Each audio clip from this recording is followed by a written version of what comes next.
This is usually one of the most annoying things that creators usually face, or website owners usually face whenever they intend to create their website and trying to send message. That's for someone to send message directly from their website. Now, for the message to get delivered to them on their mailbox, it's usually an issue because most of the time the message tends not to deliver. Now, I'm going to be walking you through how to fix this error, so that your web message is sent from your website will be able to deliver into your inbox. So without further ado, let's go straight into the tutorial.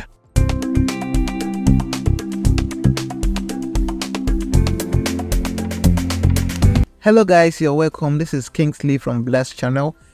In case you just joining me for the first time, please ensure you subscribe to my channel, and also don't forget to hit on the notification bell so that you get notified each time I upload new video, or so that you'll be the first to get notified whenever I upload content like this. So now the first thing we are going to be doing is to head over to our plugins. Then we are going to now install. Go to plugins, then search for SMPT. So just search for SMPT. You are going to see the one with SMPT WP forms. Then just WP forms. So once you search that SMPT WP pipes, I think once you do this, it's going to bring it out. You can see this is the one so I'm going to just install and activate this particular plugin. Once I install and activate it, now I've already activated it. So now what I'm going to now do is to now, once you activate it, you can just reload this page. So upon reload, you can see that you now have a new tab here. So you see settings, so I'm going to go to settings. From the settings, that's where you're going to set up your email. Now the first thing you're going to do is you're going to be creating a mail from your cPanel. So you are going to go ahead you are going to create a mail for that particular website you're going to be using. I already created mine, so what I'm going to do, I'm going to go back so that I'll show you how everything, in case you're sorry, and let me just try to relog into my cPanel.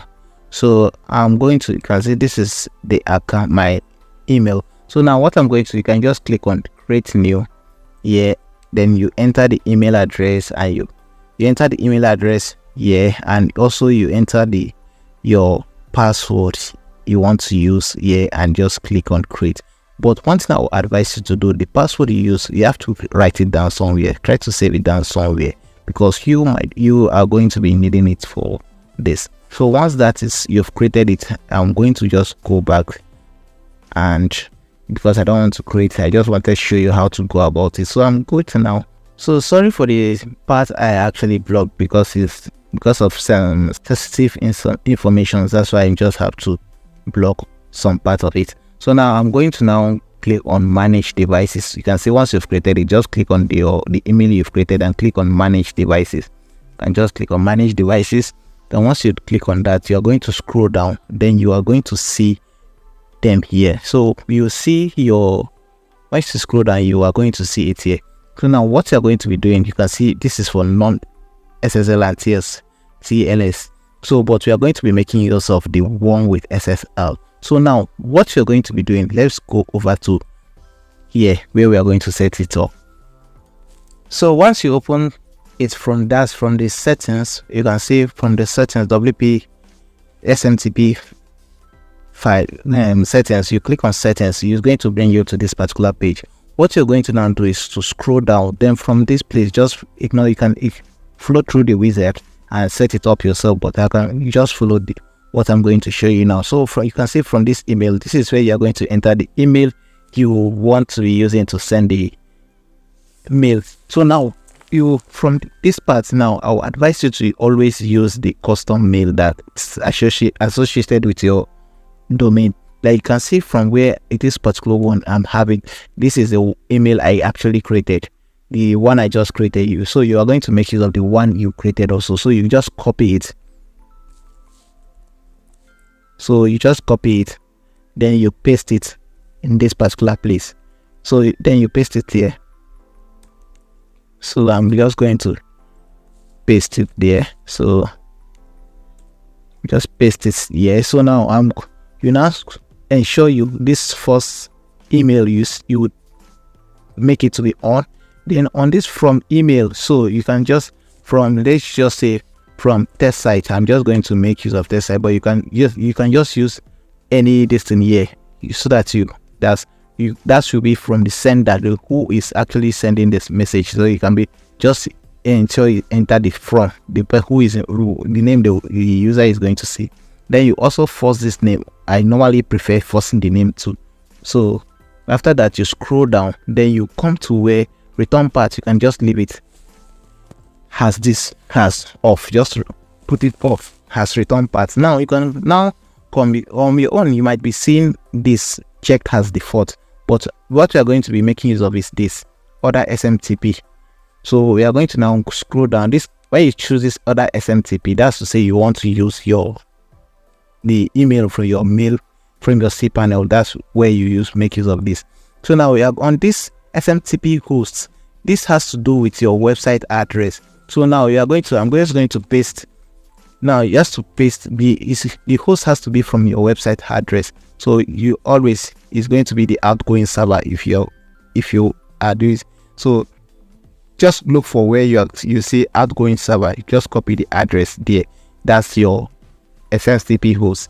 Then now what you are going to be doing, now I'm going to go back here and ensure it is selected. I select SSL. So once I select SSL, then the default port should be this 465.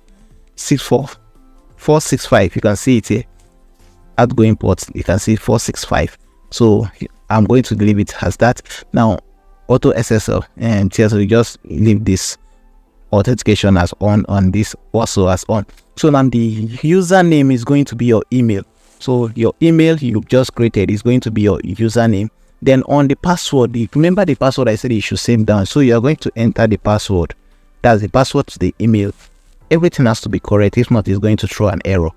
So everything has to be correctly filled out the way you.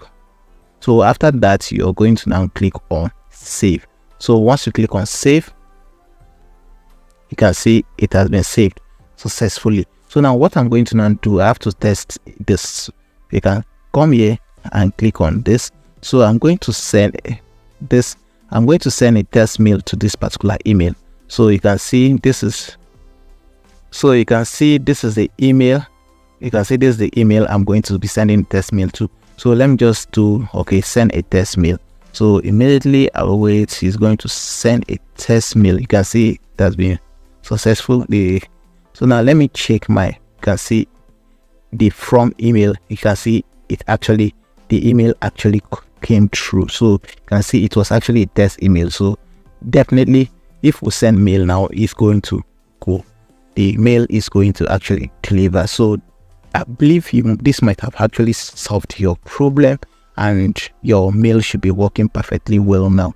In case you're still watching this video and you've not yet considered subscribing to my channel, please hit on the subscribe button and turn on the notification bell so that you get notified each time I upload new videos or each time I upload content like this. Until next time, this is where I'm going to stop. Bye for now.